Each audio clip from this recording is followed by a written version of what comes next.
Hello students, myself Meena Raka. आज से हम हिंदी सब्जेक्ट में ग्रामर स्टार्ट करने जा रहे हैं। आज का टॉपिक है आपका शब्द शक्ति।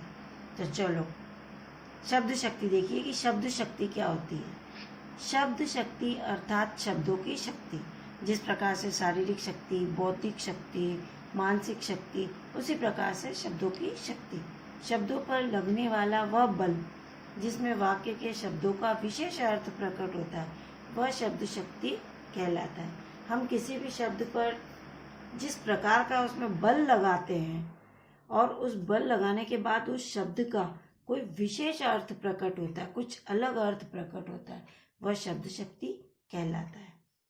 शब्दार्थ संबंध शक्ति संस्कृत में देखिए, अर्थात शब्द एवं बोध्य यानी बौद्धिक स्तर पर अर्थ के संबंध को शब्द शक्ति कहते हैं। अब हम इसका अर्थ देखते हैं। वर्णों के सार्थक समूह को शब्द कहते हैं। सार्थक यानी सही तरीके से जमाए हुए समूह को शब्द कहते हैं।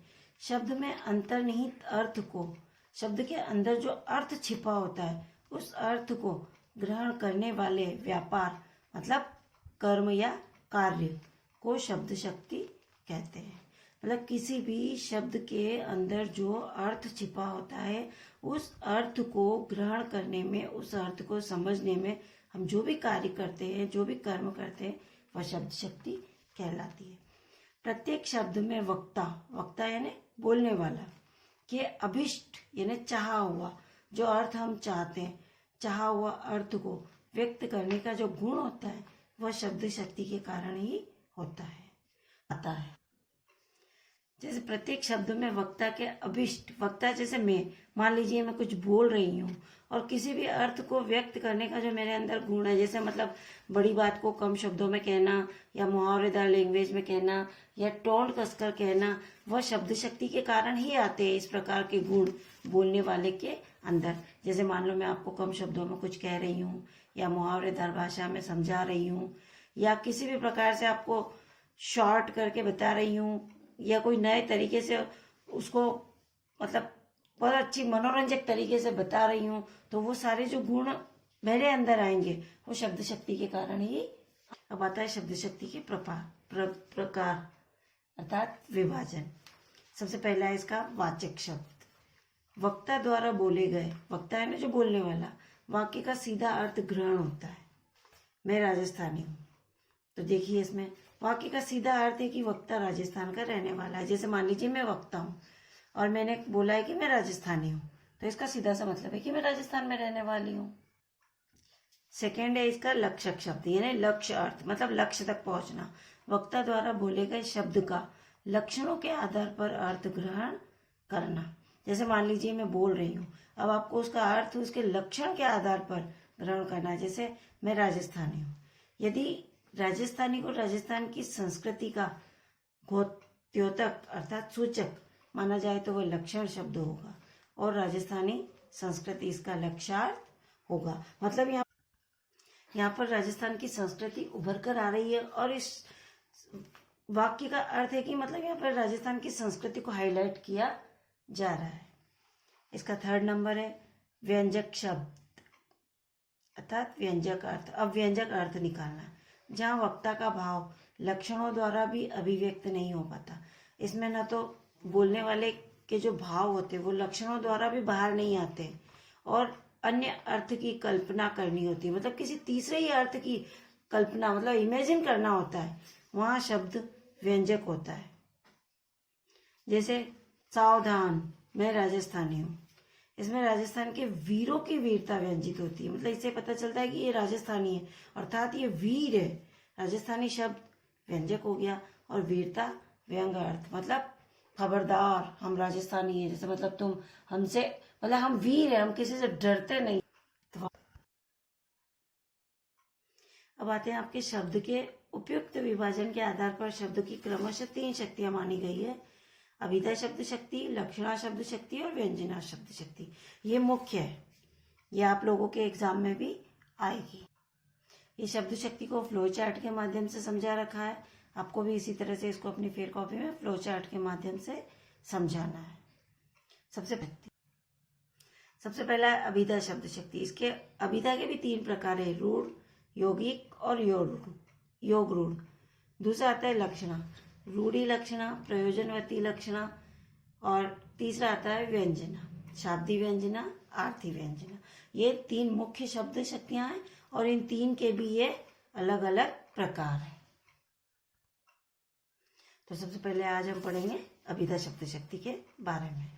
देखिए, शब्द की वह शक्ति जिससे वाक्य का लोक प्रचलित यानी सब जानते हो, सामान्य अर्थ, सीधा सरल अर्थ, अभिधेय अर्थ प्रकट होता है, मतलब अर्थ प्रकट होता है, वह अभिधा शब्द शक्ति कहलाती है। मतलब कोई भी वाक्य हो, कोई भी सेंटेंस हो, उसका सीधा सरल अर्थ निकलता हो और जो सबको समझने में आसानी हो और सब जानते हो ऐसा अर्थ प्रकट होता हो, वह अभिधा शब्द शक्ति होती है। सरल शब्दों में मुख्य अर्थ का बोध कराने वाली शक्ति को अभिधा शब्द शक्ति कहते हैं। मतलब मुख्य अर्थ प्रकट करने वाली शक्ति को अभिधा शब्द शक्ति कहते हैं। अभिधा का संबंध एक ही अर्थ ग्रहण करने से है। मतलब जो भी सेंटेंस आपको दिया गया है उससे आपको एक ही अर्थ ग्रहण करना है, उस सेंटेंस से आपको अनेक अर्थ ग्रहण नहीं करने।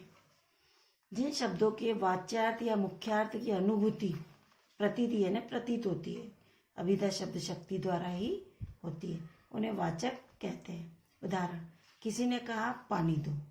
इस वाक्य का अर्थ अभिधा के माध्यम से केवल इतना ही होगा कि पानी पीने के लिए मांगा गया है, इससे हम और अन्य अर्थ नहीं निकाल सकते हैं। यह अभिधा शब्द शक्ति हुई।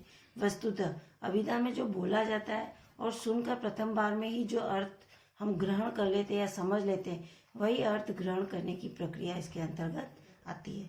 कहने का तात्पर्य यह है कि अभिधा शब्द शक्ति के अंदर सिर्फ एक सीधा साधा सरल अर्थ ग्रहण किया जाता है। किसान फसल काट रहा है, इसका मतलब ये है कि किसान खेत में जाकर फसल काट रहा है, सिंपल अर्थ है। इससे आपको किसी और अर्थ निकालने की आवश्यकता नहीं है। यह अभिधा शब्द शक्ति के अंतर्गत आता है। यह 3 प्रकार की होती है, रूढ़, यौगिक और योग रूढ़।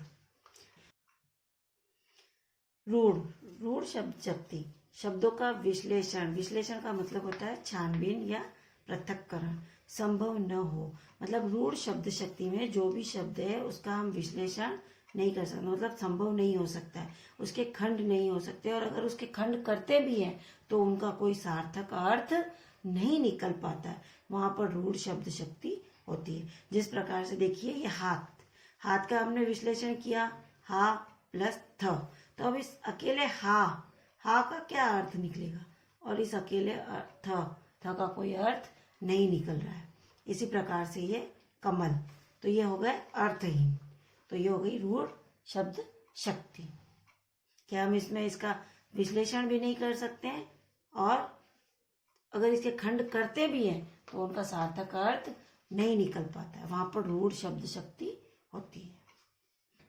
सेकेंड आता है यौगिक में शब्द प्रकृति, मतलब जो मूल धातु होती है शब्दों की, और प्रत्यय के योग से निर्मित शब्द, इसमें विश्लेषण संभव होता है और शब्दों के खंड भी सार्थक होते हैं। मतलब विश्लेषण करने के बाद भी उन शब्दों के अलग अलग अर्थ निकल जाते हैं। देखिए उदाहरण के तौर पर, जैसे हिमालय को हमने किया हिम प्लस आलय, तो हिम का निकल रहा है अर्थ बर्फ, और आलय का निकल रहा है अर्थ घर। मतलब यहाँ पे खंड किए हैं और इन खंडों का अर्थ भी निकल रहा है और वो भी सार्थक, तो यहाँ पर ये यौगिक शब्द शक्ति होगी। इसमें विश्लेषण संभव है, रूढ़ में विश्लेषण संभव नहीं था। अब थर्ड आता है योग रूढ़।